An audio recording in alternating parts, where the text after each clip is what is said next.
That is one big toolbox. It's even got wheels.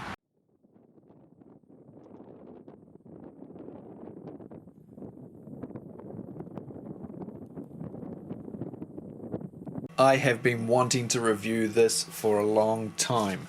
Hello boys and girls, this is the world's first, as far as I'm aware, cordless rebar cutter and bender. It is the VB36, 36 standing for 36 volt. This is a 36 volt MV tool.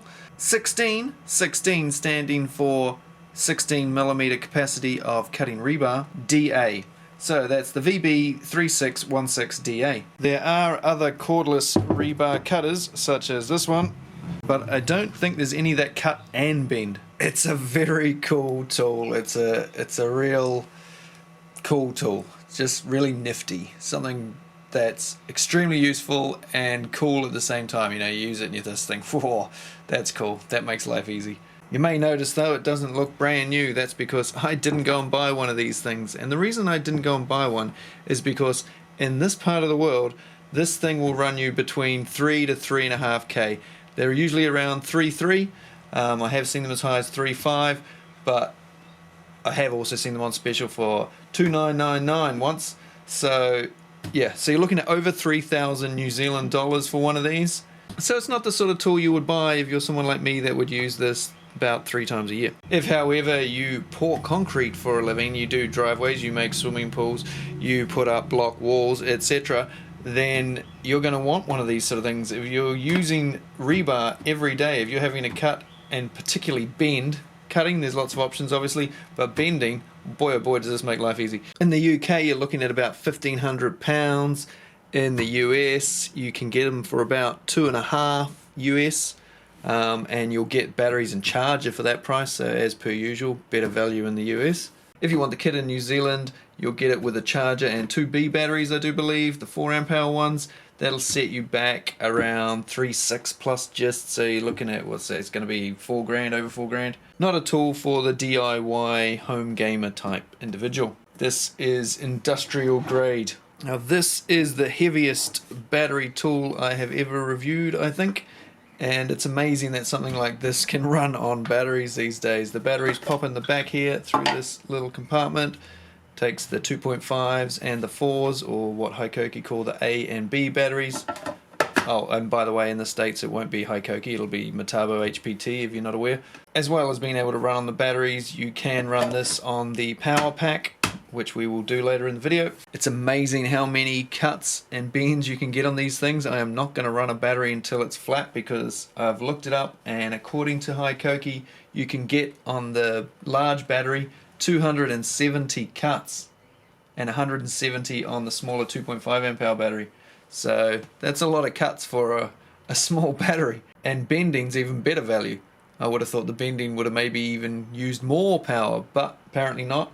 You can get up to 520 bends on this thing with one of those B batteries. 310 on the little 2.5.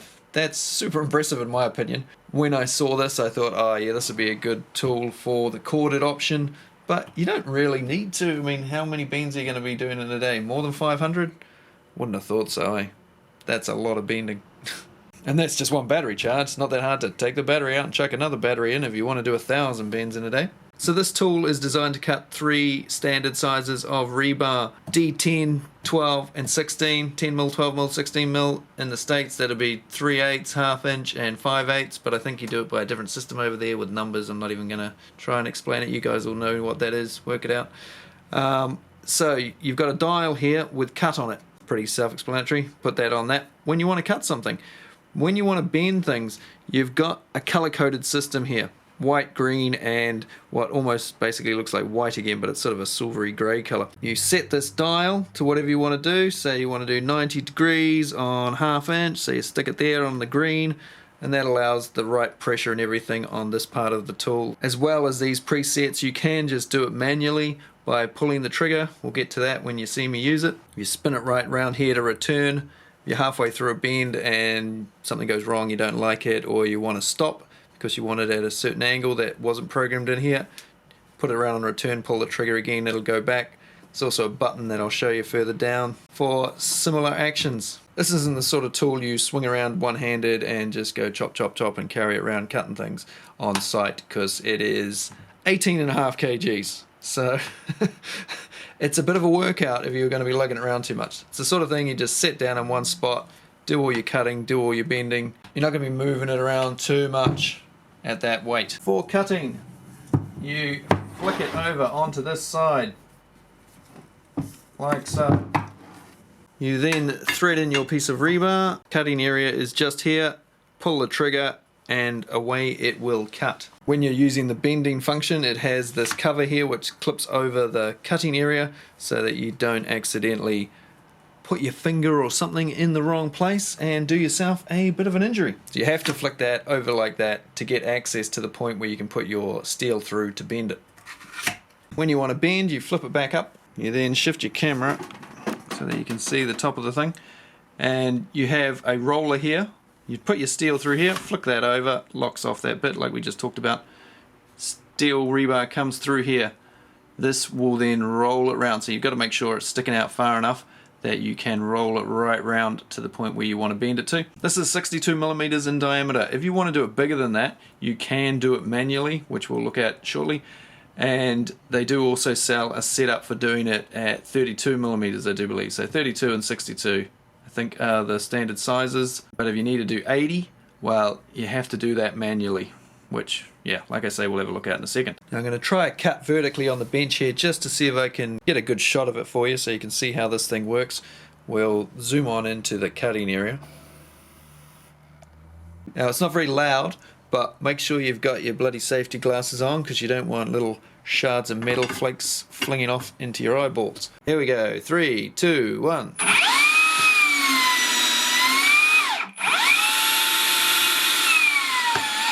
So there you have it. And this is what the cut surface looks like. One side ends up looking like that. It just sort of smooshes the material apart. You can see how it's just like pushed it across and just sheared it off. And you look at the sort of grain structure there. Yeah, you can see that that poor metal's gone through a hell of a ride in those last few seconds. Flap there where it almost looks like it's been melted off and then stuck back on. There's a lot of force working on that to do that. And all with no sparks or heat and very quiet. To activate it, it has a trigger just like a drill or an impact driver or anything like that. But to do it, you also have this sort of safety switch like a circular saw would have. You got to push into the side and then pull the trigger. It has it on the other side as well. So it goes either way for left or right-handed people, so that's cool. And you hold your finger on it for as long as you need to do it.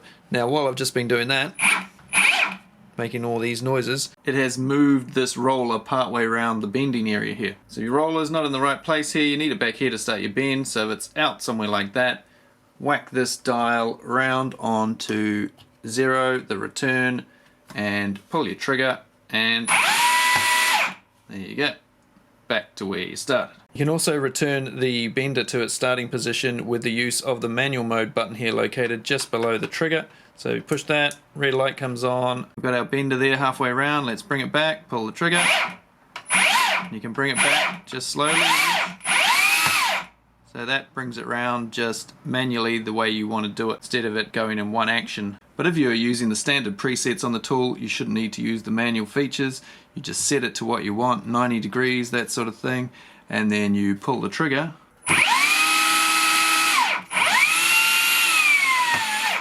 And as you see, the tool goes back to the beginning by itself. You need to hold your finger on the trigger until it's done the full bend, and then when it starts to come back, you can release your finger and it will come back automatically. I actually do have a few bends and stuff I need to do for a job, so I am actually gonna use this for some proper stuff as well as some dicking around for you guys.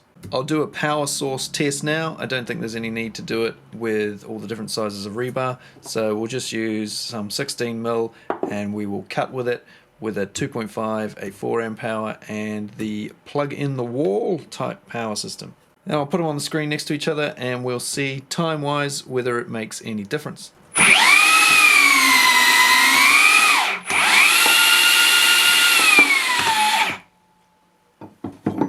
I'm now going to do a 180 in 10mm, 12mm and 16mm.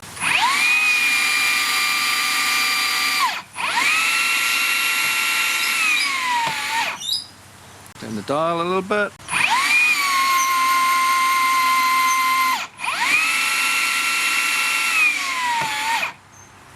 Time to ramp it up to 16.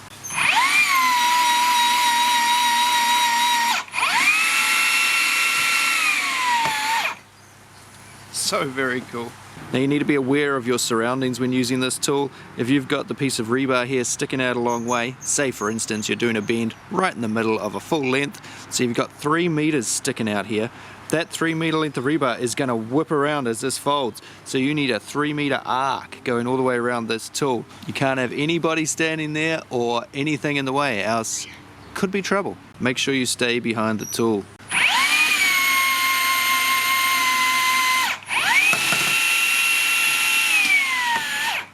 Now, as well as 180 degrees, it also does 135.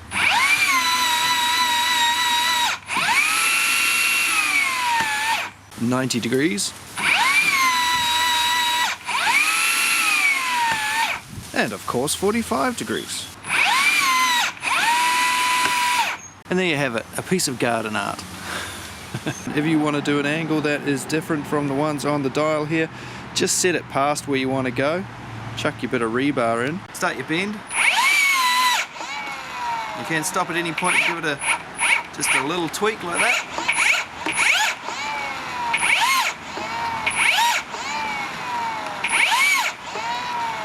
You can then take it off, check it, put it back in, give it another bit of a tweak until you get it at whatever angle you want.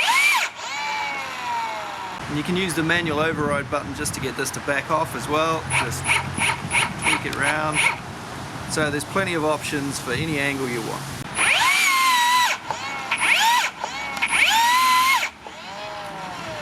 Now we've got a much wider diameter than the 62 you've got on there. Got it up to about 80.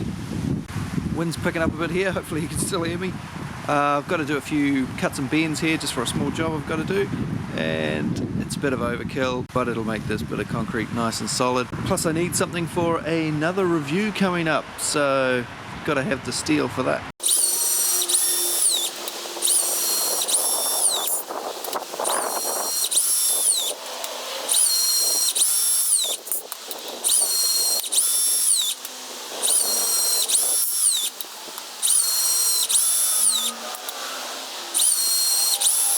It's a very cool tool.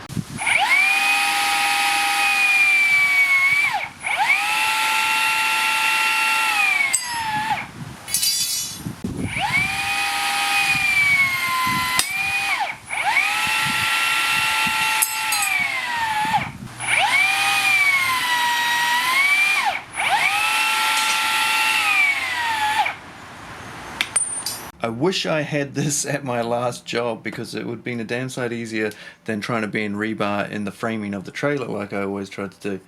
Which is okay with 10mm stuff, anything bigger than that starts getting a bit difficult. So if you work with rebar every day, get one of these. It's a no-brainer. It's so cool, it's so quick, it's so good. It's a fantastic tool.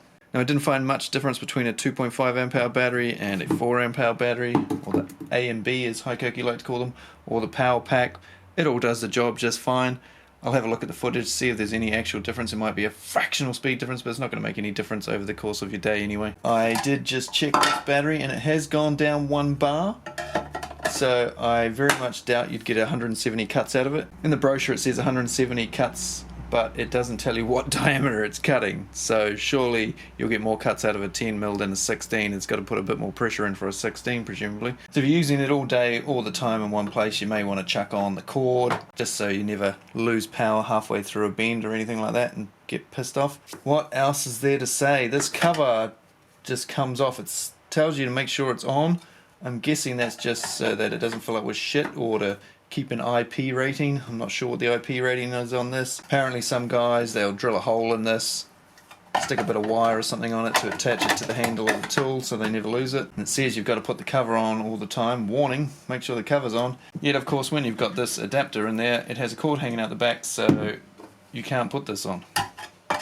Now you may have noticed there's a flat piece of stainless sitting in the tool at the moment. It says make sure you don't bend anything else but rebar, but you know what I'm like. I probably shouldn't, seeing as I'm borrowing the tool, but I don't think it's going to hurt the tool. If anything, it'll just hurt me. So I will make sure I've got my safety glasses on and I stand well back as I pull the trigger on this thing and just see. Really you need a bigger roller on here. If it had a bigger roller, or you could replace these rollers or shift the roller back and forward. You could use this for bending all sorts of stuff. Kids, don't try this at home.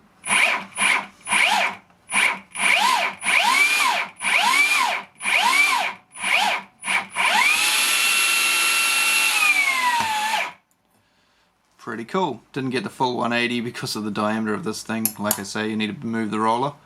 But hey, could come in handy for a few things. It could be useful as a DIY sort of tool, or guys that do different things. Maybe, I don't know, industrial jewelry. Does have built-in tool storage for this Allen key, so you can undo these 3 parts and swap them out. So yeah, if you modified this slightly, you might be able to use it for a few more different things. Just remember, I never told you to do it. This is 40mm by 3mm. Will we get it round? Let's go.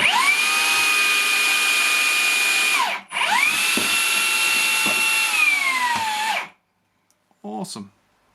Very cool.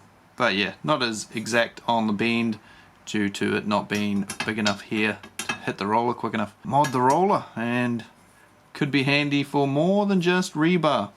Hopefully Hikoki isn't watching that, but mind you, it might sell them a few more units, because I can see this handy for all sorts of things. I would like to cut some stainless threaded rod and stuff with it just to see if it will do it, but seeing as I'm borrowing the tool, I better not.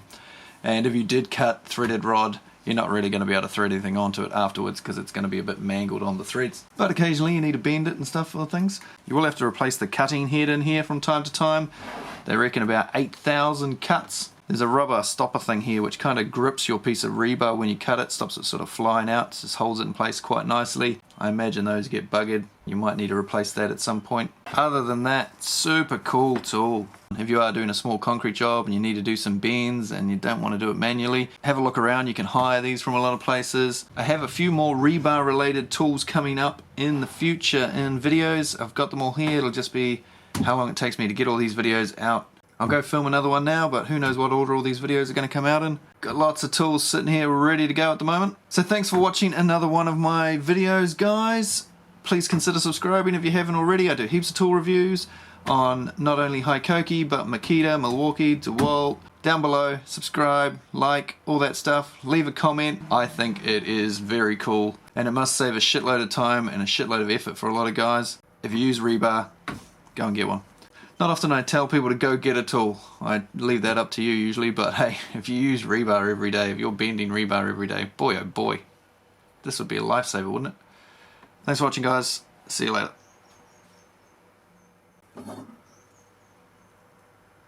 And you can make cool patterns. It's kind of like a flamingo when you stand it up. Flamingo rebar art.